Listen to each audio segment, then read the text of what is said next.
பிரியமானவர்களே, ஆண்டவராகிய இயேசு கிறிஸ்துவின் நாமத்தினாலே உங்கள் யாவரையும் அன்போடு கூட நான் வாழ்த்துகிறேன். ஆண்டவர் கிருபையாய் நமக்கு கொடுத்த இந்த புதிய நாளுக்காக முதலாவது நாம் ஆண்டவருக்கு நன்றி சொல்லுவோம்.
இந்த நாளுக்கு இந்த ஆண்டவர் கொடுக்கிற ஒரு வார்த்தை சங்கீதங்களின் புஸ்தகம் 34வது அதிகாரம் 18வது வசனம். சங்கீதம் 34:18.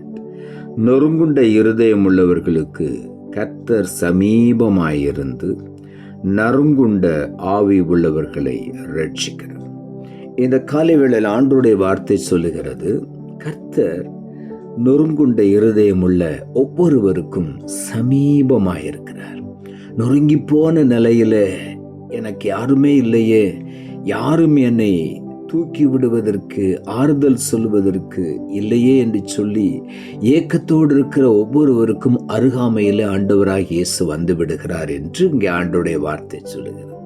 அவர் சமீபமாய் வந்து நறுங்குண்ட ஆவியோடு இருக்கிறவர்களை அவர் ரட்சிக்கிறார், அவர்களை காப்பாற்றுகிறார், அவர்களை தூக்கி எடுத்து உயர்த்துகிறார். அதுதான் நம்முடைய ஆண்டவருடைய அன்பு. ஆகவே இந்த காலை வேளையில நொறுங்குண்ட இருதயத்தோடு ஒரு வேளை நீங்கள் காணப்படலாம். நறுங்குண்ட ஆவியோடு கூட ஒரு வேளை நீங்கள் சோர்ந்து போய் உட்கார்ந்திருக்கலாம். இன்றைக்கு ஆண்டவர் சொல்லுகிறார், உனக்கு நான் உற்சாகமான ஆவியை தரப்போகிறேன், உன்னுடைய சோர்வுகளை நான் மாற்றப் போகிறேன் என்று சொல்லுகிறார். சங்கீதங்களின் புஸ்தகம் 51ஆம் அதிகாரம் 17ஆம் வசனம் சொல்லுகிறது, தேவனுக்கு ஏற்கும் பலிகள் நொறுங்குண்ட ஆவிதான்.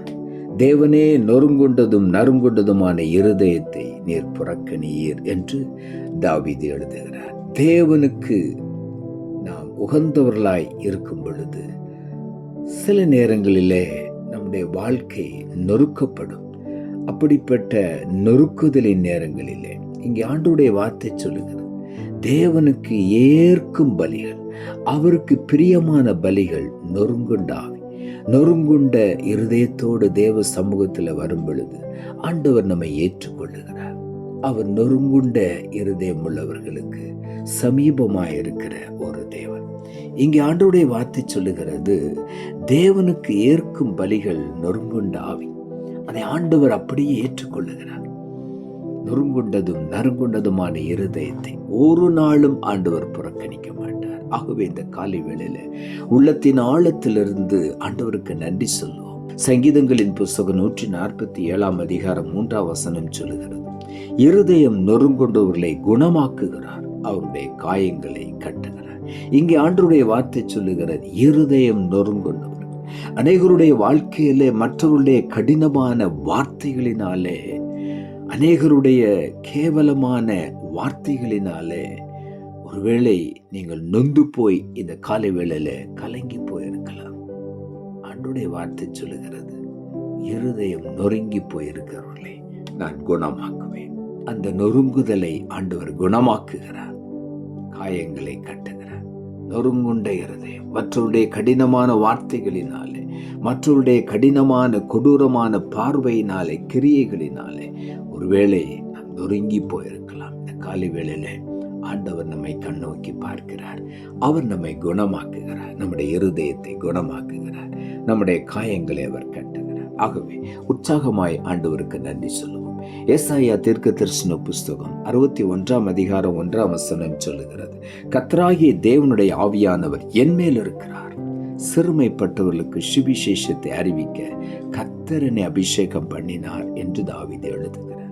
அதை தொடர்ந்து அவர் சொல்லுகிறார், இருதயம் நொறுங்குண்டவர்களுக்கு காயம் கட்டுதலையும், சிறைப்பட்டவர்களுக்கு விடுதலையையும், கட்டுண்டவர்களுக்கு கட்டவிழ்த்தலையும் கூறவும் பரிசுத்த ஆவியானவர் என் மேல் இருக்கிறார் என்று சொன்னார். இந்த காலை வேளையில நம் ஒவ்வொருவர் மேலும் கர்த்தருடைய ஆவியானவர் இருக்கிறார். அவருக்கு பிரியமானது என்ன என்று சொல்லி இங்கே ஆண்டவருடைய வார்த்தை சொல்லுகிறது, அவருக்கு பிரியமெல்லாம் நொறுங்குண்ட இருதயம் உள்ளவர்கள், அவர்கள்தான் அவருக்கு பிரியம். அவர்களுக்காக கர்த்தர் சமீபமாய் வந்து நொறுங்குண்ட ஆவி உள்ளவர்களை எல்லாம் ரட்சிக்கிற தேவனா இருக்கிறார். ஆகவே இந்த காலை வேளையில உள்ளத்தின் ஆழத்திலிருந்து நாம் ஆண்டவருக்கு நன்றி சொல்லுவோம். ஏசாயா 61:1 சொல்லி இருக்கிறபடி, கர்த்தராகிய தேவனுடைய ஆவியானவர் என் மேல் இருக்கிறார், சிறுமைப்பட்டவர்களுக்கு சுவிசேஷத்தை அறிவிக்க என்னை ஆண்டவர் அபிஷேகம் பண்ணினார்.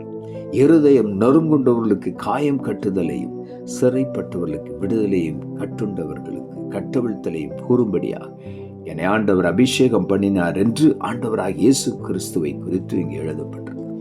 ஆகவே இந்த காலை வேளையில நாமும் பரிசுத்த ஆவியின் வல்லமையினால் நிரப்பப்பட்டு எழும்பி பிரகாசிக்க வேண்டும் என்று ஆண்டவர் விரும்புகிறார். ஏசாயா தீர்க்கதரிசன புஸ்தகம் 56:6 சொல்லுகிறது, கர்த்தரை கண்டடையத்தக்க சமயத்தில் அவரை தேடுங்கள், அவர் சமீபமாய் இருக்கையில் அவரை நோக்கி கூப்பிடுங்கள் என்று ஆண்டவருடைய வார்த்தை சொல்லுகிறார். இந்த காலை வேளையில கர்த்தரை கண்டடையத்தக்க சமயம், ஆண்டவர் சொல்லுகிறார், அதிகாலையில் என்னை தேடுகிறவர்கள் என்னை கண்டு கொள்வார்கள் என்று. ஆகவே கண்டடையத்தக்க சமயம், அதிகாலை நேரத்தில் தேவ சமூகத்தில் போகும் பொழுது அவர் நம்முடைய வன விருப்பங்களையும் ஏக்கங்களையும் ஆண்டவர் பார்க்கிறார். நிச்சயமாகவே முடிவு உண்டு, உன் நம்பிக்கை வீண் போகாது என்று சொன்ன வார்த்தையின்படி ஒவ்வொருவரையும் நீ தேற்றி பலப்படுத்தி இந்த காலை வேளையில அவர்களுடைய வேதனைகளை எல்லாம் மாற்றி நொறுங்குண்ட உள்ள இருதயத்தை காயம் கட்டி மறுபடியுமாய் உடைய நாமத்துக்கு மகிமையான சாட்சியாய் ஒவ்வொருவரும் எழும்பி பிரகாசிக்க நீர் உதவிச்சு அப்படி செய்ய போகிறபடியினால் உமக்கு நன்றி. இந்த காலை வேளையில ஆண்டவருடைய சமூகத்தில் நம்ம ஒப்பு கொடுப்போம். ஆண்டவர் நம்மை விரும்புகிறார். நொறுங்குண்ட இருதயம் உள்ளவர்களை ஒருபோதும் புறக்கணிக்க மாட்டார். ஆகவே உள்ளத்தின் ஆழத்திலிருந்து ஆண்டவருக்கு நாம் நன்றி சொல்லுவோம், நாம் ஜெபிப்போம். அன்புள்ள ஆண்டவரை, கிருபையானை கொடுத்த அந்த புதிய நாளுக்காக மறுபடியும் நமக்கு நன்றி செலுத்துவோம். ஆண்டவர் கொடுத்த ஜீவனுள்ள வார்த்தைக்காக நன்றி. நொறுங்குண்ட இருதயம் உள்ளவர்களுக்கு கர்த்தர் சமீபமாயிருந்து நரங்குண்ட ஆவி உள்ளவர்களை ரட்சிக்கிறார் என்ற வார்த்தை இந்த காலை வேளையில வசனத்தை கேட்டுக்கொண்டிருக்கிற ஒவ்வொருடைய வாழ்க்கையிலும் பலவிதமான நொறுக்குதலின் மத்தியில எழும்பி தலை நிமிர்ந்து பார்க்க முடியாதபடி அவமானங்கள், பலவிதமான வேதனைகள் இதன் மத்தியிலும் கூட சுவாமி நொறுங்குண்ட இருதயத்தோடு இருக்கிற ஒவ்வொருவரையும் இந்த காலை வேளையில ஆண்டவர் தொட்டு குணமாக்கும்படியாய் ஜெபிக்கிறேன். அவர்களுக்கு சமீபமாயிருந்து அவர் நறுங்குண்ட ஆவியில் இருந்தவர்களை விடுவித்து ரட்சிக்கும்படியாச்சு.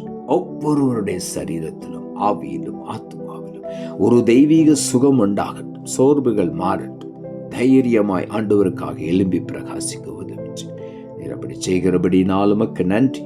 இரட்சகர் இயேசுவின் நாமத்தில் ஜெபிக்கிறோம் நல்ல பிதாவே, ஆமென்.